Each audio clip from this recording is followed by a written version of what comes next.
Hello दोस्तों, आपके लिए फिर से एक बेहतर प्रश्न लेके आए हैं। आइए इसका सलूशन हम आपको इजी वे में बताते हैं कैसे इस प्रश्न को हम करते हैं। क्वेश्चन हमारे पास क्या है कि एक नदी के पुल के एक बिंदु से नदी के सम्मुख किनारों के अवनमन कोण क्रमशः 30 और 45 हैं। यदि पुल किनारों से 5 मीटर की ऊंचाई पर हो तो नदी की चौड़ाई आपको बताना है। तो सबसे पहले ऐसे प्रश्नों को करने के लिए आपको ये आप समझ लीजिए कि हमारी क्या बनी हुई है, ये हमारी नदी बनी हुई है। ठीक है, क्या बनी हुई है? नदी बनी हुई है। अब पुल नदी के ऊपर कहीं बना हुआ होगा तो मैं मान लेता हूं कि पुल जो है ये बना हुआ है।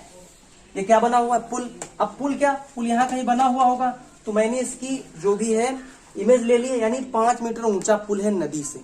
कितना ऊंचा है? 5 मीटर पुल ऊंचा है नदी से, तो मैंने यहाँ पर 5 मीटर मान लिया।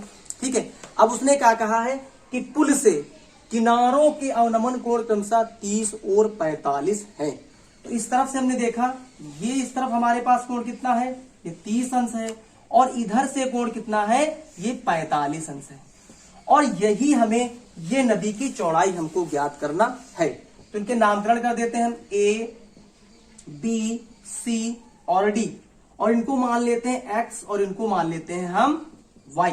ठीक है, अब हम क्या करेंगे, हम अब कोण लेंगे। कौन सा कोण? इस तरफ कोण ABC। तो त्रिभुज ABC से, ठीक है, क्या लेंगे हम? tan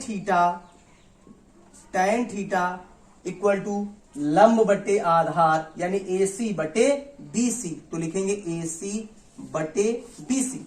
थीटा हमें क्या लेना है? ये वाला थीटा हमें लेना है। तो tan 30 degree equal to AC का मान 5 है, BC का मान x है। tan 30 की वैल्यू होते हैं 1/√3। यहां पर लिख दीजिए 1/√3, 5 बटे x। क्रॉस मल्टीप्लाई कर दीजिए तो x बराबर आ गया 5√3 मीटर। इसके बाद हमें क्या करना है? इस तरफ का हमें कोण लेना है। कौन सा लेना है? त्रिभुज CDA से। तो क्या लेंगे हम?